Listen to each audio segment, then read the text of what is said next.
Okay, it's been another month since I checked that tree clone. This is my wife's strawberry bed and flower bed and tomatoes. And she's got a sunflower down here. Look at how tall it is. It's got a lot of heads on top. It's not a wild sunflower. It's one that she planted. She planted along the fence here. Can't believe how tall it is. It's like, you can see how tall it is.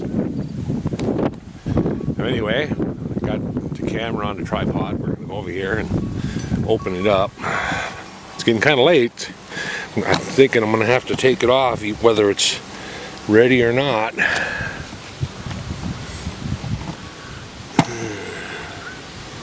Are you looking at it? The sun is shining in the viewfinder. I can't tell where you're looking at. Hey. Too low.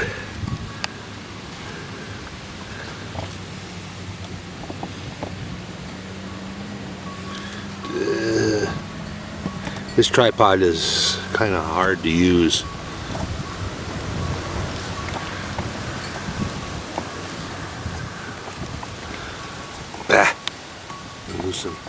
Loosen this up, loosen that up. Alright, now are you looking at it? Still got you too low. There we go. Alright.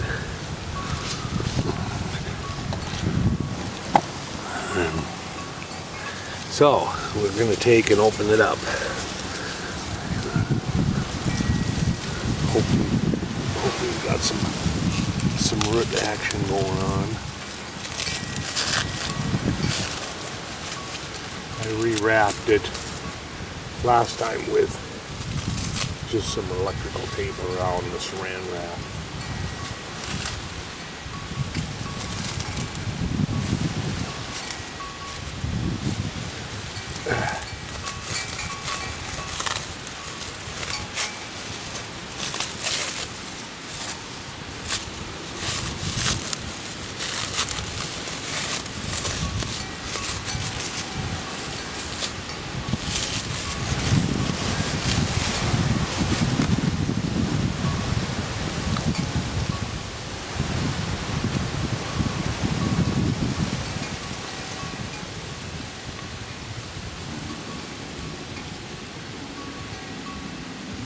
Now there's a few roots right here, so I'm going to go ahead and take that off.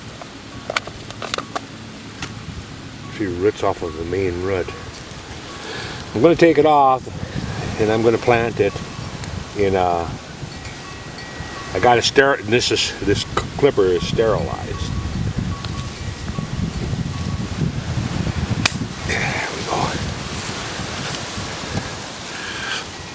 Ain't a whole lot of root action, but got some. Whoop. Got some on the main root. I may put a little more rooting compound on before I put it in the ground. So we gotta go find a big pot. Find a big pot and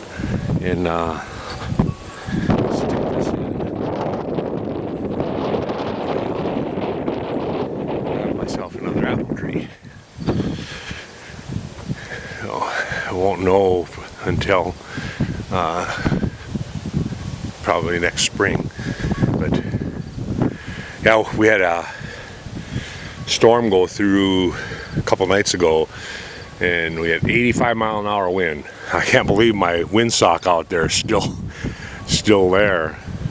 You can see it's being shredded, but it's still on the flagpole.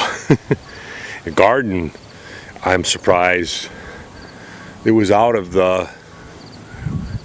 over there coming this way, and I'm surprised that my tomatoes are actually still standing.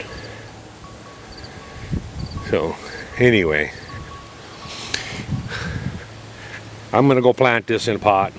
I will check back in on it when when we have some frost, and let you know if it's how it's doing, and I'll let you know how next spring if it's survived or not. Until then, catch you later.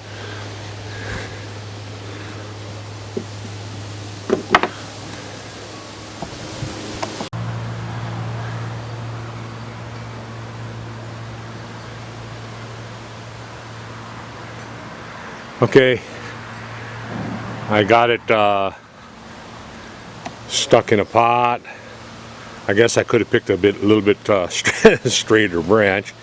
Got a curve to it, but trees sometimes when they're like that, they'll actually straighten out some.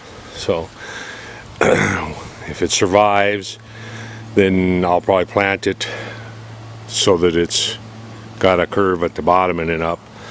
But this winter, I plan on digging a big hole in my dirt pile back here on the squash pile, where the squash are climbing up. We got probably about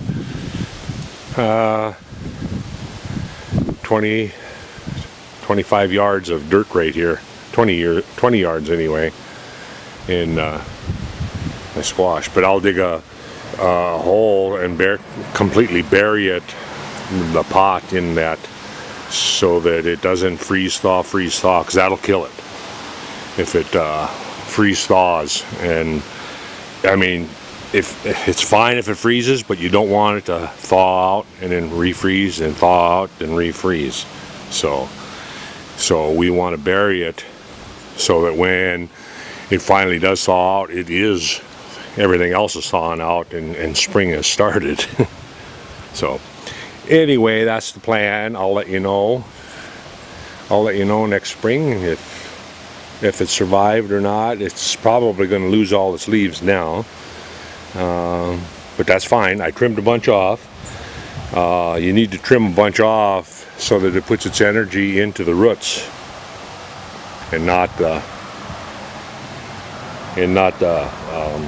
trying to keep the leaves going. I'll show you some of my squashing here. I didn't think that they would survive back here. This is kind of our area where we have sand pile, dirt pile, and then we have my wife's milkweeds over here. But I mean, look at the squash in there. I threw down squash seeds that I saved from a couple years ago, but they really like this area, so they climbed right up the dirt pile. Anyway, catch you later.